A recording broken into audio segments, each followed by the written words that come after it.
নিজেকে তিনি আজীবন রাষ্ট্রপতি হিসেবে ঘোষণা দেবেন সিদ্ধান্ত না হলো। এই বাকশালের মেম্বার সবাই সেই বাকশাল করার পর মুজিবের শক্তি বেড়ে গেল, তার নিষ্ঠুরতা এমন অসহনীয় পর্যায়ে চলে গেল। ইলিয়াস লুটপাট, মার ধর, চোরাচালান, তার নকল টাকা ছাপানো ভারত থেকে, এই সমস্ত মানে একটা আমাদের মনে অস্তিত্বই এমন অবস্থায় গিয়ে থাকলো যে মানুষ একদিন মুজিবের জন্য দোয়া করেছিল, ইয়া আল্লাহ, আমাদের এই মুজিব আমাদের চোখের মনি, আমাদের বাঁচাবে, দেশকে স্বাধীন করবে, বাঙালিদের ন্যায্য অধিকার আদায় করবে।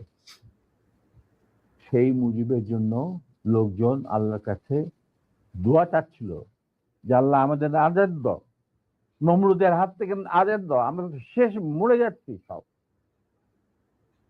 কোথাও কোনো কেউ নেই প্রতিবাদ করা।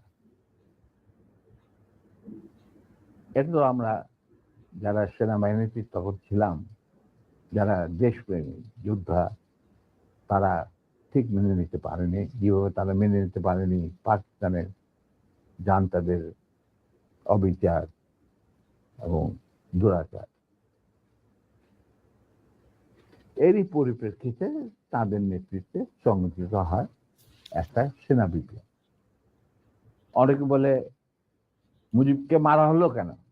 মুজিব তো মারা যায় নাই, মুজিব নিহত হয়েছে একটা সেনা অভ্যুত্থানে ঘটাকালে। সেনা অভ্যুত্থান তো আর খালে যাতে মার্বেল খেলে না, ওখানে দুই পক্ষ থেকেই গোলাগুলি হয় এবং হতাহত হয় দুই পক্ষে।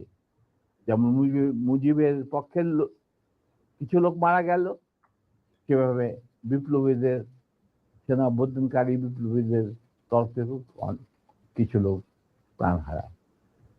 এটাই বাস্তবতা। কিন্তু তারা বিজয়ী হয়ে গেল, বিপ্লবীরা বিজয়ী হলো, তারা ক্ষমতা তাদের নিজে হাতে নিয়ে নিল।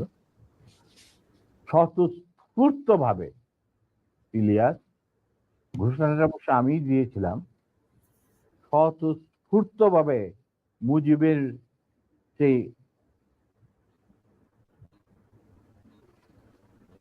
মৃত্যুর খবর জানার পর আর বাকশালের পতনের খবর জানার পর লাখো লাখো লোক, মানে দেশের রাস্তা ঘাট, গঞ্জ, শহর, বন্দর, নগর, গ্রাম, সবাই আনন্দ মিছিল বের করলো। আমরা তো এই সমস্ত লোকজনকে ডেকে নিয়ে আসিনি, স্বতঃস্ফূর্ত ভাবে লোকজন। আর যে সমস্ত রাজনৈতিক নেতা বা দলগুলো আন্ডারগ্রাউন্ড ছিল, তারাও জনসমর্থন নিয়ে রাস্তায় চলে আসে। এইভাবেই জনস্বীকৃতি পেয়েছিল 15 আগস্টের 32 সামরিক অভ্যুত্থান। এবং পরবর্তীতে খালেদ মোশাররফের প্রতিক্রিয়াশীল কুচক্রীদের কুদেতার বিরুদ্ধে ঘটা 7 নভেম্বর সিপাহী জনতার বিপ্লব, এগুলো সব একই সূত্রে গাথা। তো আমি বলবো